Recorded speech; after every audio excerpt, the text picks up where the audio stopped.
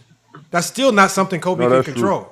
We can't blame It could Kobe go for not both ways guarding too. Steve Nash, but we can Yeah, blame but Kobe for his defensive breakdowns, for him not fighting over screens, for his ball watching, for him being so obsessed with the ball, he gonna chase over to a double team, even though the man already has help, and he gonna leave a lane open to or the if the man basket. don't We need literally help. watch this shit. Like it's like, bro, like we see it all the time. Like Kobe is literally Michael Jordan 2.0 as far as ball watching. Like, But I think by this stage in his career, again, it takes us back to this original conversation, right? I believe that Kobe was past his best defensive years by this time. And I believe that Kobe, similar to Jordan, received a ton of defensive accolades by namesake, not because he was a great defender. This is something that even Phil Jackson alluded to. So again, it doesn't surprise me that Kobe was having these defensive issues because I believe that by 2006, he was not the defender that the league was saying he was. And that's the scary part about these guys getting these defensive accolades, because now when y'all go back and watch the film and y'all don't see this first team all defense, it's just like, where did first team all defense at? And so that's what it takes us to the top. Also, that's a fact. But it doesn't stray away from the topic. Even if it's a coaching decision, it still opens up the like how they like to nitpick. And I don't even know. I hate to go to back and forth with the nitpick, but if it's going to be the coaching decisions, it got to be the same way across the board. You know what I'm saying? Mm-hmm. Hey, Retro, let me get you up here, Retro. Come pull up, Retro. Man, I don't know why you running around here beefing with all ball, man. You got to clear you, man. You got to stop beefing with these dudes, man. They crashing out, getting mad at each other. Where Retro at, man? We got to get Retro up here, man. Retro, man. All day. Game 7 was a farce. They blew us out. We didn't even want to play. We quit. Yeah, it was Kobe a lot of quit. Kobe's he quit. Game 6. Kobe just seems to always quit during the elimination games. Kobe conceded game 6. Shit, we get blown use out. that against him. Just like every time. Hold on, Dream. Like your favorite player. Let me ask you Dream question. When he was down 3-0. Dream. It happens. So Dream says, so Jordan not picking up the best player was that coaching. So again, Dream, listen to what I said. Phil Jackson knew that Jordan wasn't the best defender. So Phil Jackson did a hell of a job keeping Jordan out of the line of fire as much as he possibly could. Right? So look at these series. Look at the players that they have Jordan as the primary defender on. Like even in 90, even in 28 shots in that series. Yeah, even in 91, when they put Jordan on Magic. Why? It's because Magic's the playmaker. Magic's not the scorer. You can't put Pippen on Magic because you're gonna need Pippen to guard the guys that he's facilitating to. So it now just simply becomes, how can we find ways to hide Jordan, understanding his bad defensive tendencies, right? But because they know we can't bench him, there's you need his scoring, but you also need to find a way to at least make him somewhat viable on defense, and just allow the good defenders to be the good defenders, like they did in '93. But they did a hell of a job. They just hit him. But no Jordan fan's no Jordan fan likes to hear the fact that Phil Jackson was really out there hiding Jordan on defense. He was. They weren't sicking Jordan on the best offensive players. He was getting cooked. His defense, but his defense was so bad that he couldn't hide it. So I mean, his defense was so bad. His defense was so bad. It is just like that teams started to figure out, and that's why Six Pick was on here. Six Pick basically said, once teams figured out, damn Jordan, you the one that's fooled. Then you had guys like Jeff Malone going at him, because I asked 3-point God. I said, I asked Six Pick when Six Pick was up here. I said, Six Pick, why was your homeboy Jeff Malone always going crazy on Michael Jordan? He said, shit. He's like, I don't know. When Jordan came in town, bro, we was just able to turn up. Like if Jordan was guarding you. That's what Six Pick said. He was in the league. Like, think about Damon Stoudemire. Why did they put Jordan on Damon Stoudemire? Damon Stoudemire turned up. Everybody turns up when Jordan is guarding you, man. It was just kind of sweet. But because of the namesake, think about this. Because the league gave him all these defensive teams, we have to run around. We're supposed to run with that. Yeah, we're supposed to run around saying he had great defense when every time we watch the film, we don't see it. Yeah, it's not even that we don't see it. when we turn on and watch the He film, getting you cooked. getting cooked. It's not that you're not just doing nothing. You out there getting torched by He's whoever you literally guard. just getting cooked, bro. So that's what I'm saying. It's just like y'all put a standard on him that he can never live up to Pippen. He can never live up to Kawhi Leonard or Bill Russell or Hakeem Olajuwon. He has a real high standard to live up to. No, he can't. That's why it don't look right. He can't. That's why Kobe's don't look right. It don't look right. If it don't look right, it ain't gonna sound right. That's what I'm saying. Yeah, Man. Kobe's gotta call it defense, what it really is. did So, start like, to fall off after like 2005, 2006. Yeah, It's like that's we what I'm literally saying, watched man. that series, one boy, and literally he like Austin Reeves out there, bro. Like just losing his matchup. He not fighting over screens, bro. He literally taking steps back. I'm like, what are we doing here? Listening to it. Like, yeah, man, we watching the like, and it ain't to talk to Kobe, like, but you know what I'm saying? It's more the show to say, like, yo, you don't just get a 3-1 lead in the series if you don't have help. It's not like you could close out that series with that same help that you went up with, especially when the team that you're playing is down the player. They're down the player. I don't want to see anybody fall apart, even though you told me take it back. My bad, y'all. My bad. That was an ad plan. My bad. Oh shit. Sure happened. Y'all tap the screen. We almost at 90,000 likes. It's still about 50 of y'all up in here. Yes, sir. We about to start dwindling it down. We've been going strong for about 6 hours, so we about to start winding it down. I know Go James Kingdom, he might have fell asleep on us, man. Hopefully he's still here. Nah, I'm not asleep. I was just telling my wife I haven't said much all night. I'm listening. Go James, did you reacted? So I know you got that picture of LeBron, Steph, and Steve Nash. I sent it to you on Facebook. It's Yeah, I from know Michael you Lance. said when they talked about gravity. Yep, you saw it on the bottom of the screen. But it means the same stuff that y'all say. The guy that LeBron lied too, right? No, I tell you this: LeBron would say Duncan Robinson got gravity.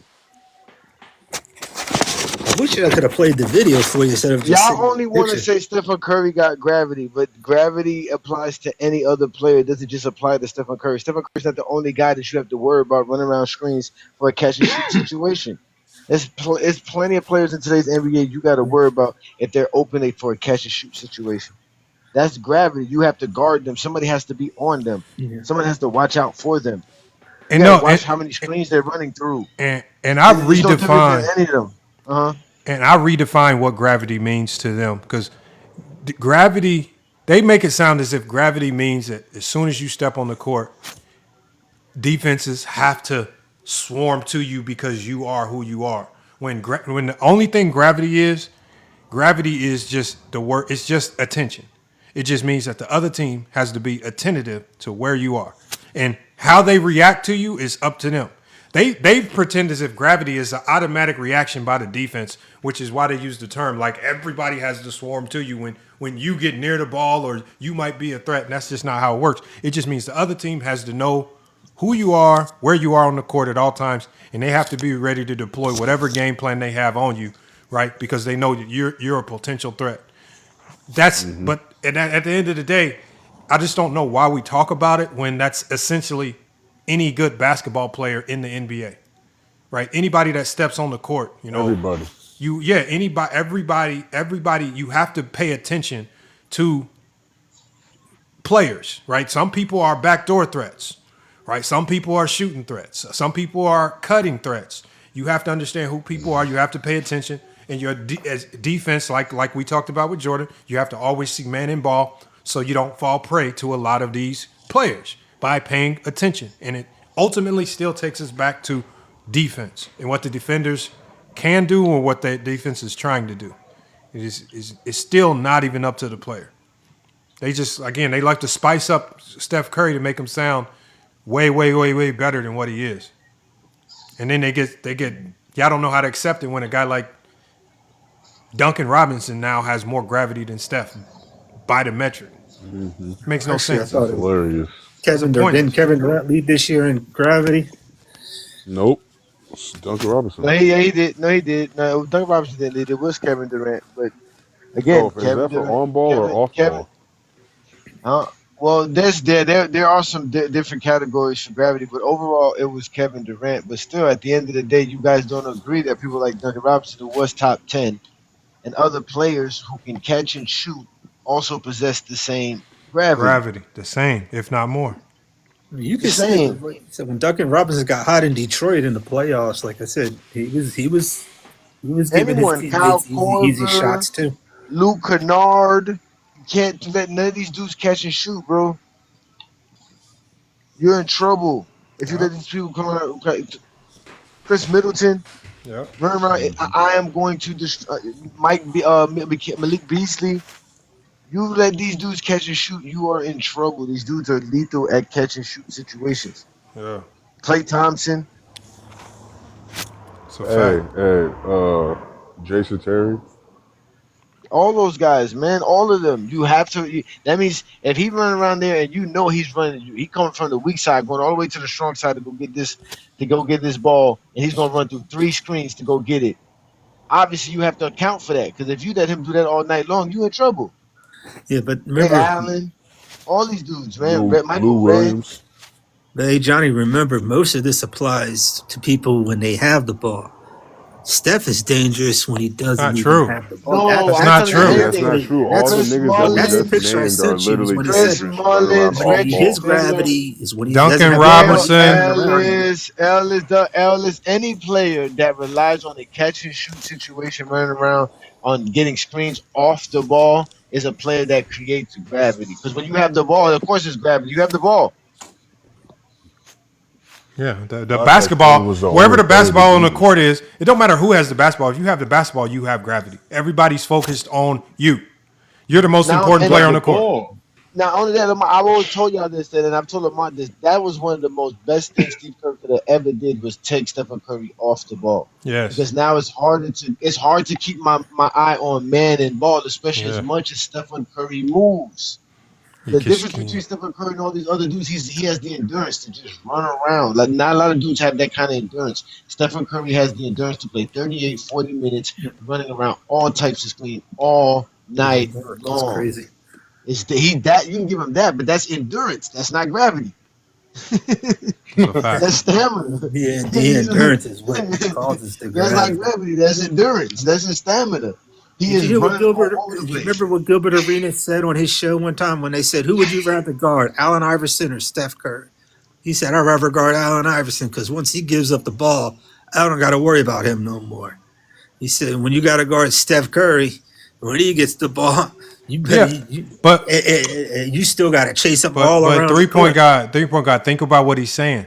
When Steph don't have the ball, you still have to pay more attention to him.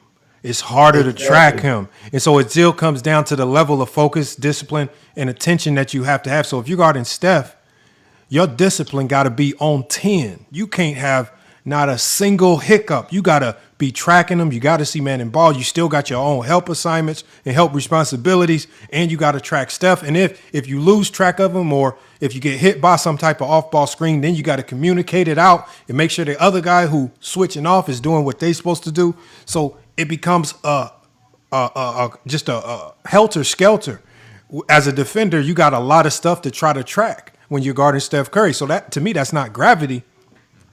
That just means your defensive awareness got to be on 10.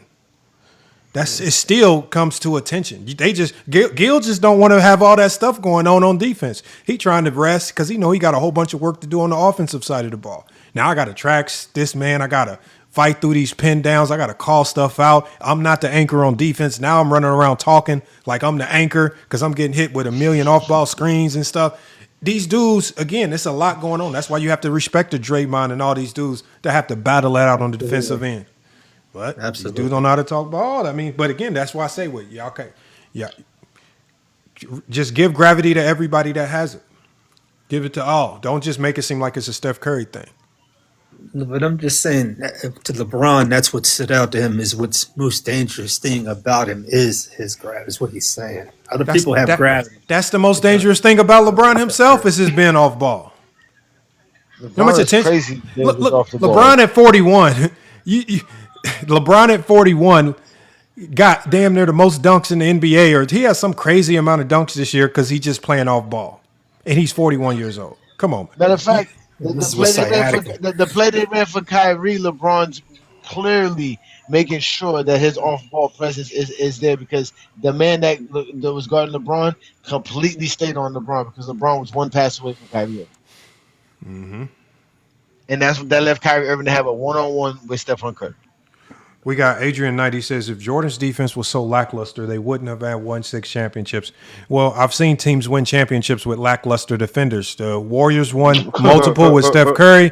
The Lakers won multiple with Magic Johnson. Again, having one lackluster defender does not mean anything. If you have a good defensive coach, defense, if I know, but I'm just talking Adrian Knight. I'm just saying he's trying to make it seem like the Bulls were solely dependent on Jordan. They needed Jordan's offense.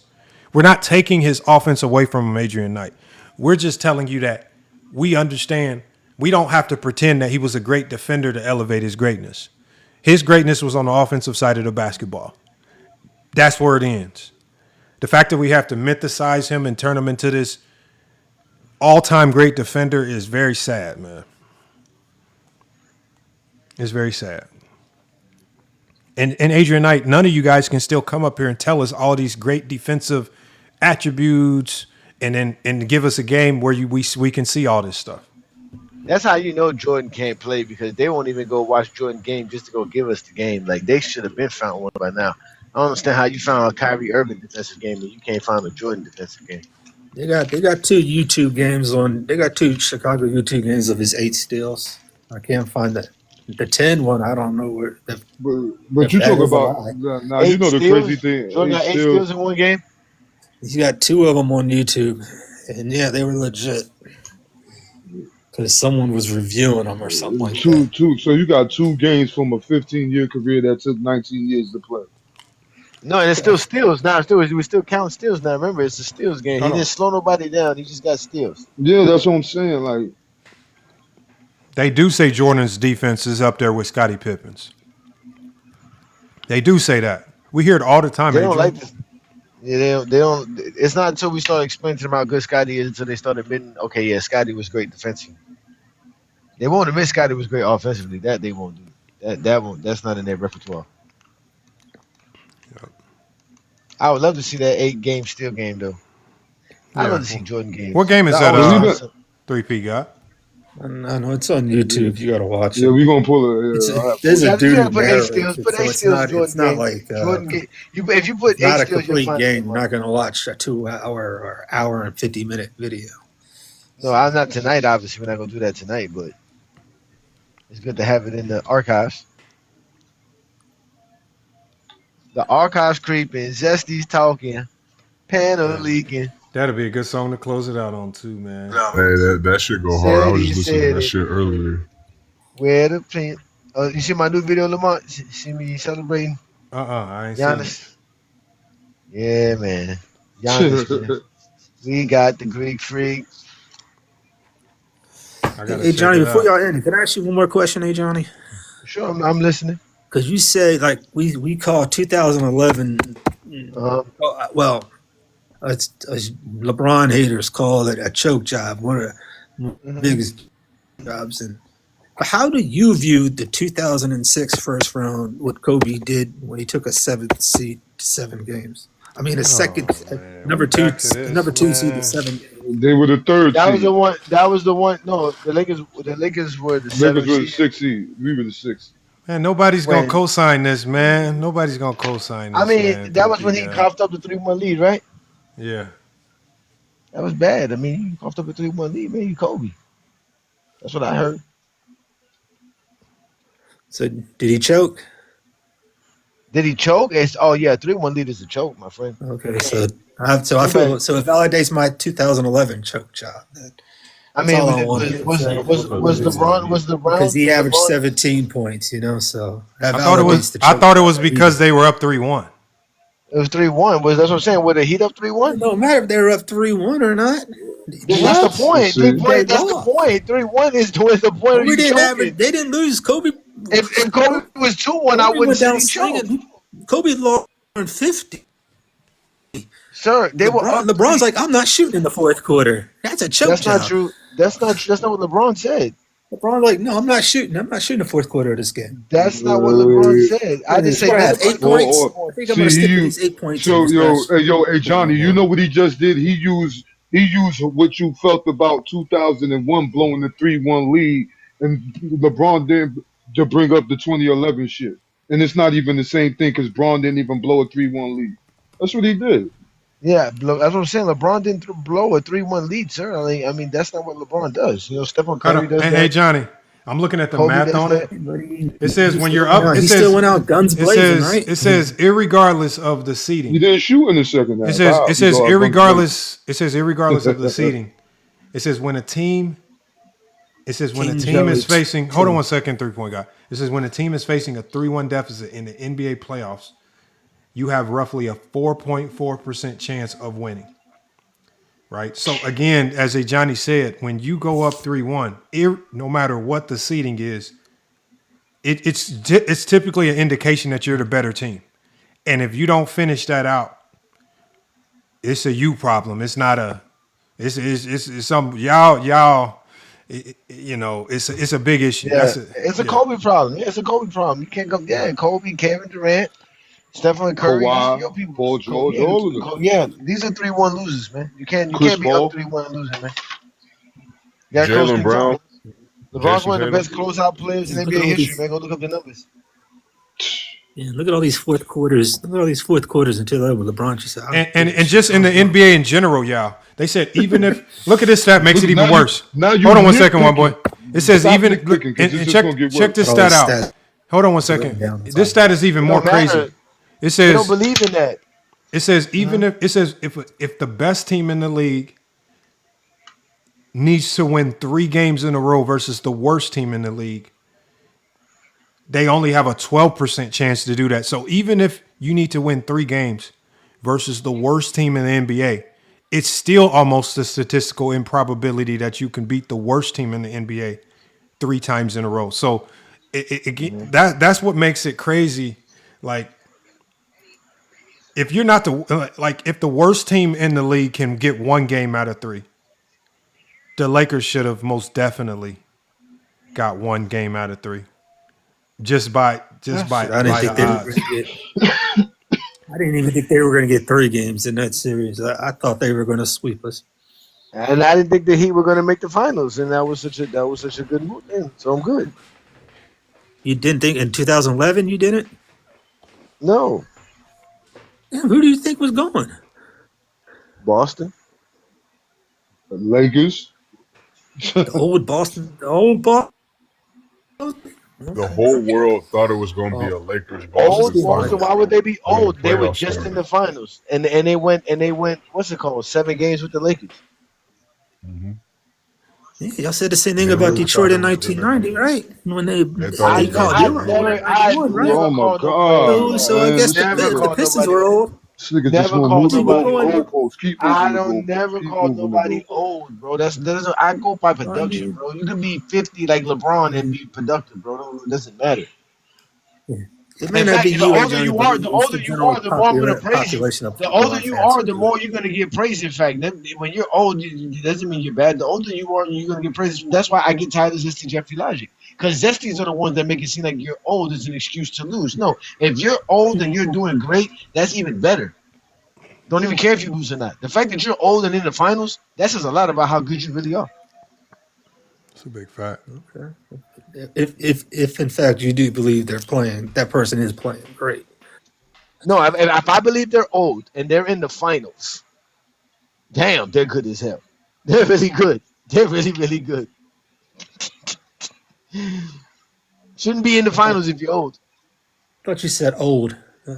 That's what I'm saying. You're talking about old. You brought up old. Nobody's been old. Now he's doing. Now Lamar, look. Now he's doing what you said they're doing. He's throwing his argument on me to argue against his own argument. Yeah, I think Steph Curry, the oldest recent person to win a Finals MVP at 30. I don't give a damn about how old they are. Listen, the greatest oldest player ever is LeBron. Let's talk about that. How about that? The greatest oldest player to ever play the game is LeBron. You never seen a 40-year-old better than LeBron, a 39-year-old better than LeBron. You know what LeBron was doing when he was 37? I agree. More than what Stephen Curry was doing at 37.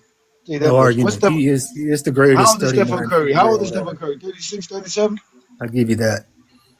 Exactly. But that'll never touch Jordan's first 13 years of his career. So.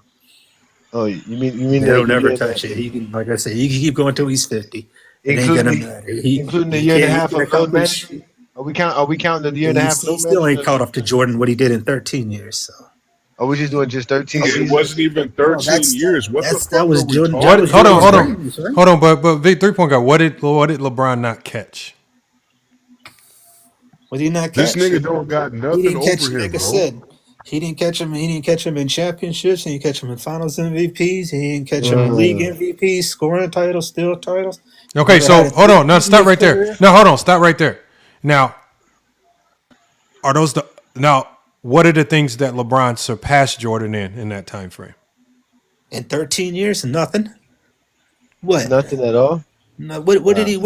What can you say about LeBron? You can't say it took him 23 years to do. Now you're to just be not great. being fair.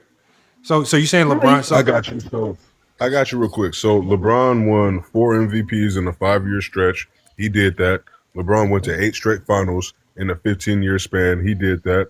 LeBron James was the youngest to every scoring milestone. He got to 30,000 points faster than Jeffrey. It only took him 15 years to do it. It took Jordan 19 years. Younger, to not listen to what I'm saying, sir. younger. Say took it, get Jordan. it right. Listen to what I'm saying, sir. Let him talk. He let you talk. Let him damn. talk.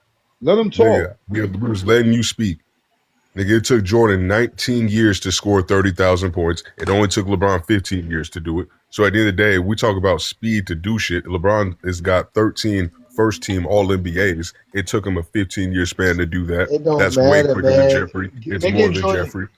Giving Jordan less seasons and less accomplishments does not make Jordan better, man. You just made it less. He's already don't have enough. Now you're taking away stuff. You're gonna take away his 30,000 points. You're gonna take away his All-Star selections. You're gonna take away this stuff from Jordan don't even got 30,000 points on the Bulls, nigga. Like, what we talking about here? You couldn't even get to Wilt Chamberlain. This nigga's not on LeBron's level. Especially we talking about assists. How many assist titles does this nigga Jeffrey have? Y'all so obsessed with scoring titles and steals titles. Well, guess what? Jeffrey got the most brick titles too. He got 7 brick titles too. That's also a feat. Nobody 7-time brick leader, nigga. 7-time brick champion. Okay, and how many champion turnover king? Who's the turnover king? Which I wouldn't mention it, but you like to mention the bricks. So I'll mention. You want to mention flaws? I'll mention flaws. Who has the most misses in history? Turnovers are not a flaw. You brought this all up. You're the one that brought this up. Neither are missed shots. 11 and a half bricks per game, sir. In 4 seasons, Jeffrey missed over. Look, I'll tell you what. In 4 seasons, Jeffrey was the fastest to 2,000 misses in his career. I know, but New World. See, y'all be opening the door for Zesties to say anything. Y'all got that's too easy for us. See, thanks for saying us. No, I got you. That's why in the video that I did when I said Jordan was the GOAT. That's why I was making the joke that he led the league in missed shots per game and he led the league in total missed 7 times. Because I'm making joke of the fact that it's kind of irrelevant information. I get that. I know why you're using the New World because Zesties just will throw anything out there. So you're, again, combating the nothingness that they throw out with just silliness. But these dudes, they don't understand when we do that, man. They just, all they know how to do, especially people like Viz, he'll click that one segment, he'll misappropriate it, take it out of context and say, hey, New World, I heard you when you said that the missed shots and this is, and they act as if this is your entire argument. And it's just like, come on, man. Y'all, they misappropriate. Remember, the Zesties are clever to a certain degree. They're just clever. They just use it for a lot of stupidity. Nothing beneficial, nothing fruitful, nothing that can be monetized, nothing that makes money. They just use whatever gifts they have to just waste time and just muck stuff up. Yeah, because he got his feelings hurt when you talking about Kobe. I'm sorry, it hurts when you talk about Kobe. Well, cool. I'm a fake Laker fan. Anybody else can talk about Kobe all day. I don't care. But when you do it and you talk about you're a Laker fan, that's annoying. Yep, because You ain't no damn Laker fan. yeah, because Stop telling people. Stop lying to you people. love Kobe. You love Just say Kobe. you love LeBron and a Laker jersey. So I love the Lakers. Let's Lakers. say that. I love the Lakers. I don't love Kobe. You don't love. No, you love LeBron. Hey, I don't. And then 3-point guy. Before we get out of here, why do you think that doing stuff in a shorter amount of time makes it more valuable? Why doing it shorter? Like why accomplishing? Because even if we say you accomplish, that's what I was trying to say earlier. No, I got you. So anything in life, even outside of basketball, do you get rewarded more for being like, for example, if a Johnny at his job now, let's just say he's a salesman and he works for a company for 5 years and he helps them make $5 million every year for 5 years. And then he retires. But let's say 3-point guy, you work for a company for 25 years and you make them $2 million a year for 25 years.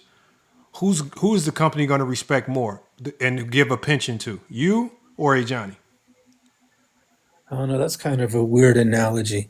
How? Because no, hold on. Hey, Johnny, let me pass it to you. Hold on, 3-point guy. Let me pass it to somebody. I'm retired. Let me pass it to somebody that can understand it. Then, hey, Johnny, did you understand what my question was? I was in the Army for 22 years. Lamar. Okay, well, let me pass it to hey, Johnny, because you seem to be stumped by that one. Hey, Johnny, go ahead. Stumped. It's a better analogy I'm gonna come up with. Okay, hold on. Hey, Johnny, go ahead and take that question. No, of course. I mean, 2 times 25 is 50. 5 times 5 is 25. I'll take the 50 every day. And so, like, what I'm saying is, even in college basketball, Christian Laettner, Bobby Hurley, they're going to go down as the greatest Duke players in Duke history because they stayed there all 4 years. Not because they're better than Kyrie Irving, not because they accomplished more than these guys, but because they stayed all 4 years. Their longevity there meant something. Everywhere and every element, doing something great for longer makes you better, right? Even Derek Jeter, just playing longer. Hold on, Derek Jeter playing longer made him greater. Cal Ripken Jr. They called him the Iron Man of baseball. Playing longer made him greater. In doing something longer at a high level, typically will make you greater. And it's just funny how when we get to basketball, we start praising people who do a decent amount of things in a shorter time span, and now that makes you greater. Yeah, like it's like y'all get backwards when we start talking basketball. We never follow the laws of logic when it comes to basketball. Doing something give me any other instance in life where doing something in a shorter amount of time makes you greater. The military. Okay, tell me how. Tell me how.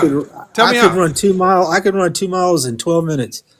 By the time I was in my laters, I could no longer do that. We're talking about. We're not talking about a race. Playing basketball, it's not a race, but you're still talking about a race where you're timed. We're not basketball. You're not timed.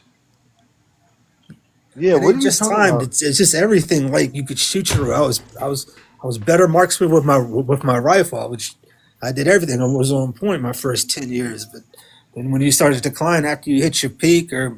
If you hit your 18-year-olds are coming in the Army. And as Johnny said, when you get older and you're still able to do the same things you were able to do when you were younger at a high level, they respect that. That's what Johnny just said. Nobody's doing that at a high level. Who's doing that at a high level? Y'all keep saying LeBron's doing something at a high level. What is he doing?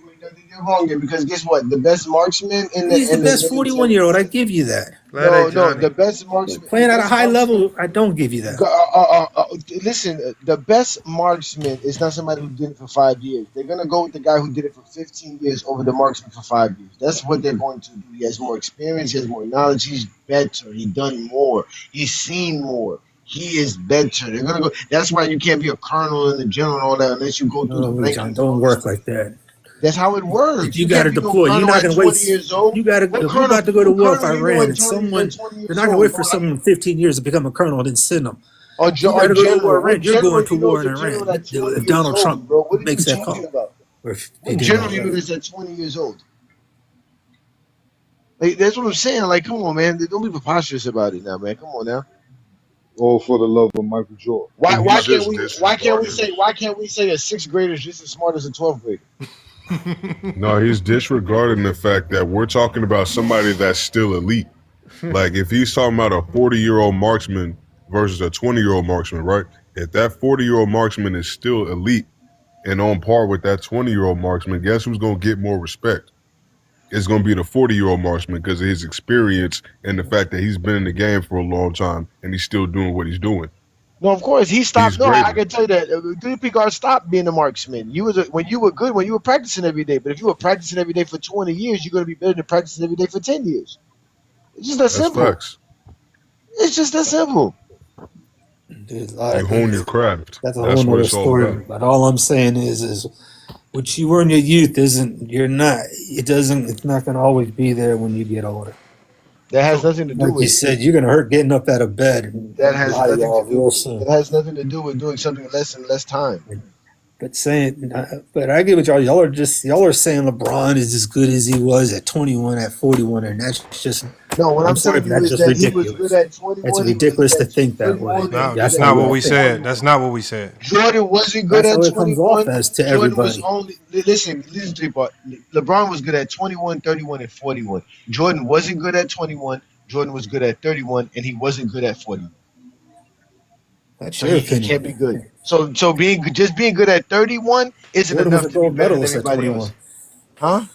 Jordan was a gold medalist at 21. Hell, at 18, he was an NCAA He was an amateur. He was an amateur champion. at 21. I mean, you can say Jordan wasn't good all you want. You can hate on the guy. An amateur's not good, sir. You're an amateur. I mean, he don't got no bronze medals on his resume. LeBron was an all-NBA player at 21. Jordan wasn't that. That's better than being an NCAA champion and being an amateur gold medalist. Maybe to you that's better. No, that's better than anybody. Being a champion doesn't matter. But why bring up the bronze medal when Jordan played like shit in 1992? He didn't bring up the bronze medal. Just to bring up the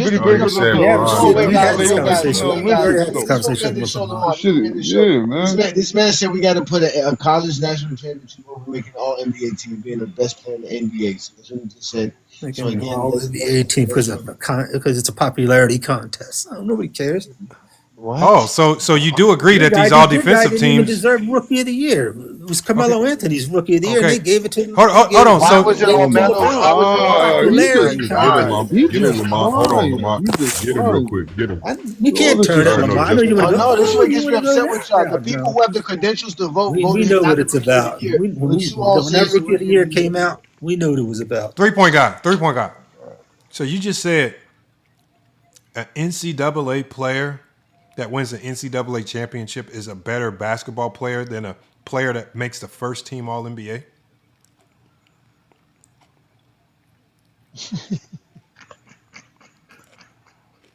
I told you nobody dudes don't be believing in none of the stuff they be saying, man. They don't believe it, man. I'm muted it, man, because I don't want to hear this. Now he's just being upset, man. This is why I say they can't even have a decent conversation with you. We can't talk basketball. That's why I said. That's why I know it's a lie that when he was saying Mini Glock and then we're talking basketball. No balls can't talk no basketball. There's no way no balls was in any live breaking down any basketball situation. The truth.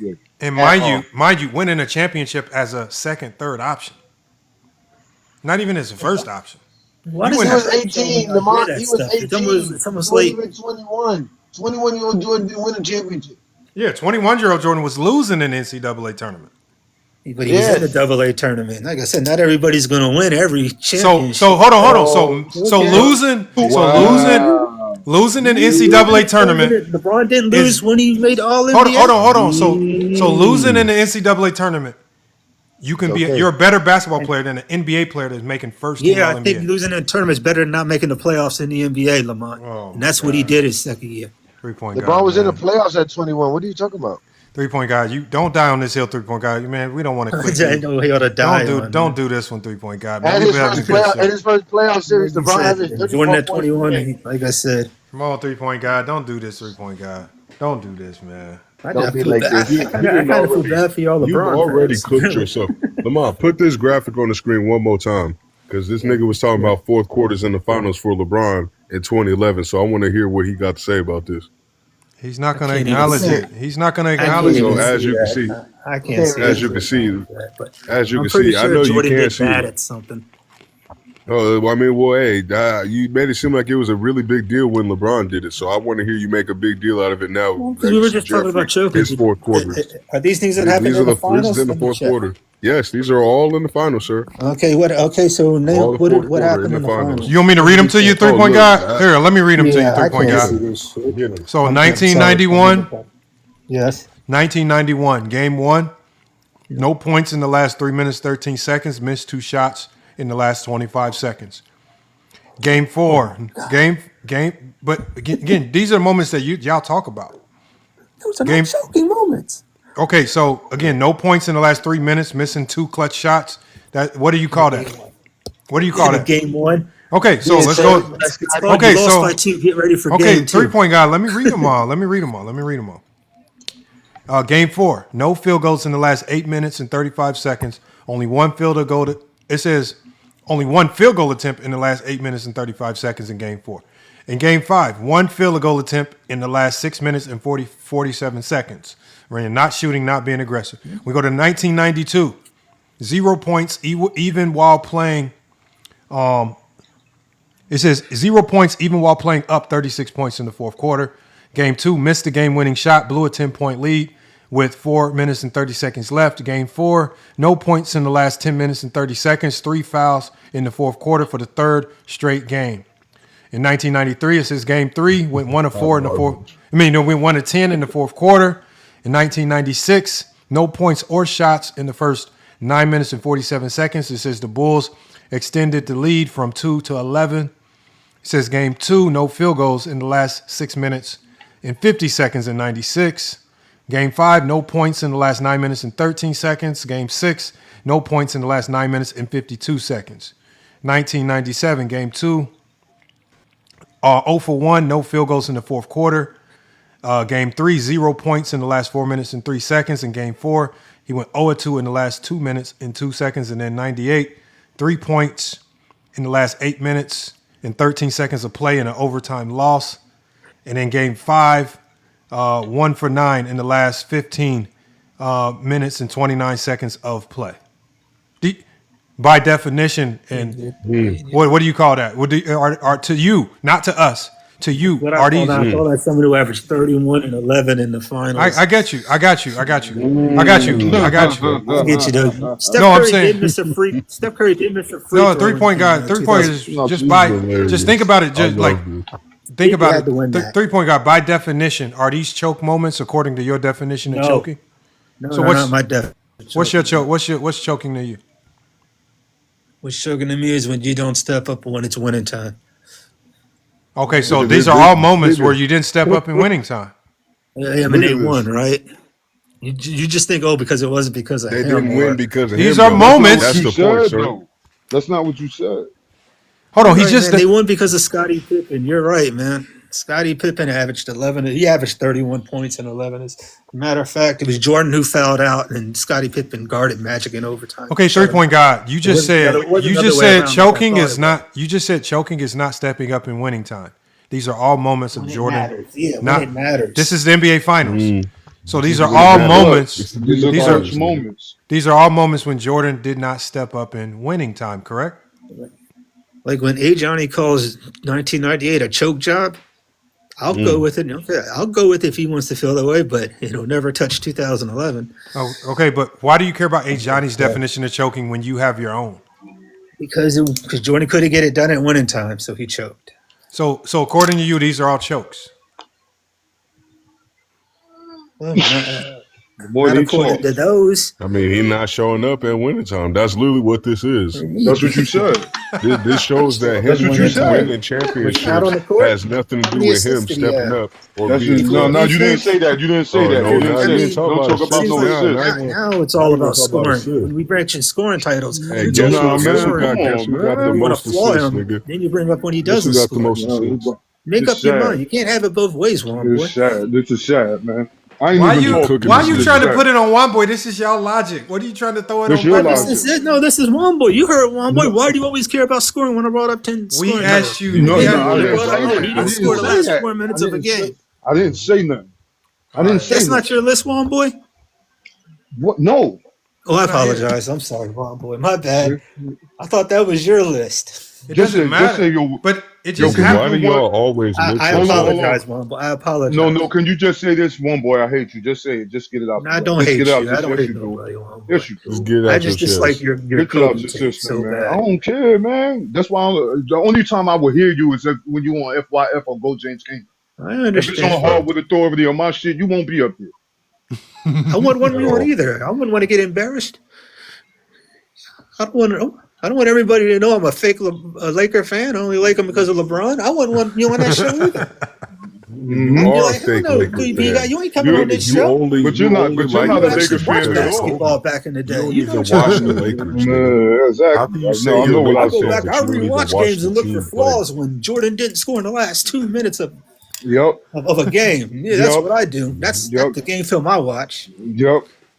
See? Now you're over here trying to backtrack and cry after and I ain't even talking about really LeBron in the fourth quarter. And I ain't denying it either. I ain't denying it either. Because you ain't gonna go get the film that saved Jordan. But I still apologize. Hey Johnny, it's about that. Hey Johnny, it's about that time, man. About that time, man. It's about let me go live. Let me go. Hey, yo, New World, you gonna come live with me and shit on Jordan? Yes, sir. I'm gonna be there. All right, make sure we all head over to. Make sure y'all follow Inside the Arkies on the panel. Make sure y'all follow Ochi Hoops, Juan Boy, New World, all the content creators up here. Make sure y'all follow everybody, man. We about to shut it down. I'm gonna give it to Johnny. Yeah, we're about to get up out of here, man. This is fun, man. Keep the time, man. The Zesties, they watching. Shout out to all the Zesties, man. On that Discord. Very sad Iron Man side. We gave y'all a few gems today. The TJK assassins are here. Lamont out here scamming as usual. But it's Saturday night. I'm always creeping, y'all. Where the archive at, man? Pull out the clip. Oh, we have Bubble Boy now. Shout out the guys. I'm going to ruin your phone, but thank all of y'all for letting me come up on the panel. Thank y'all. The crib keeper. Keep God. Nothing can save you. Let's take a step back, St. Luke. Nothing, man. Blind fish saw the road get tight. No ball after the facts hit like our money switch lanes. Don't forget, and they got bitch. Courtroom trap at the church keys deep. No one can shake. 808 knock. 808 knock. Got a time on the clock. On the clock, nigga. Then bring the footage back from underneath. Zesty Jeffers wanna live with no tape. Ochi in the cut like it might be too late. Like it might be too late. Running back. Yeah, we got the clip, man. No escape. No escape. All the Zesty lives. Move that scale every time Bron rolls. MVPs, Count the Russell of driving 5G treated like they ain't alive. Scoring count to the record got passed. Longevity became a new man. Y'all can't count. You know y'all can't count. You don't need volume. You ain't got sequence. First claim that's control the weakness. I don't get loud. We let them talk. Like chalk on the wall. They say I don't smoke. What? You bring the whole left. Say you got cooked up. No say no. Archive your teeth when the lights get low. Oh, it's to the archives now. Watch your mouth. Stand on it. This where them rules where the lies get dressed. Oh, you gotta stand on it, nigga. Do some push-ups, nigga, then stand on facts, nigga. That OG got dance. OG got 4 phones. Not a whole YouTube. DJ go. Cold as a vault with the folders locked. They made man. Now every I got you in my grips. Now the ghost story just a live autopsy. With criteria laid out sloppy. Shout out to Lamont. Keep it clean. For the grip, help me dig up everything. Oh, I've been doing my research. Zesty talking. I did say it. Running back. Let me see it. Your daddy's a liar. I said it. They made the name. Not his name, like. Shout out to all y'all, man. Make sure to follow FYF Sports. FYF Sports Clips. YouTube, Instagram, TikTok, Takeover Live. Shout out to DJK Assassins. Y'all make sure you become members of the channels as well. Subscribe, become a part of the fan club. We're gonna keep dropping new music, new content. More video. And let's not forget, we got the Greek Freak. This game in June. And then, ladies and gentlemen, this is Go James Kingdom. Oh man, hey Johnny, how many of you think be bobbing to this song? The Zesties be secretly listening, vibing to the song, man. You know they be mad, especially when we say no ball talk. Scared because the facts got light. Oh man, this song make me think of Coda. Got mad because the room got tight. That boy was spitting bars, man. Those are bars for days. Man, right that there, song man. reminded me of when you asked Coda for the film, man. That man went all type of panic mode, man. You said, he was upset. I said, that's what I said. You said I said it. Nigga, pull out the clip then, nigga. This is what the song said. This is the room where the lies get addressed, man. Yes, sir. Yeah, man. Ochi got eyes. He got like 4 phones. The screen clone. They said the stream is gonna be cloned ASAP. Stream clone. You ain't no hiding it. Oh man. I love that song. Is crazy. Clone. Yeah, that's the best song ever, man. But again, y'all enjoy the rest of y'all evening or morning or however it is on y'all side, man. We'll be back tomorrow with the Go James Kingdom show. We're gonna find out that LeBron's coming to Miami, and people are gonna be upset even more. So peace and blessings from Lamar. Now we out of here, man. Hide your kids, hide your wife. Because the Zesties already around. All right, y'all.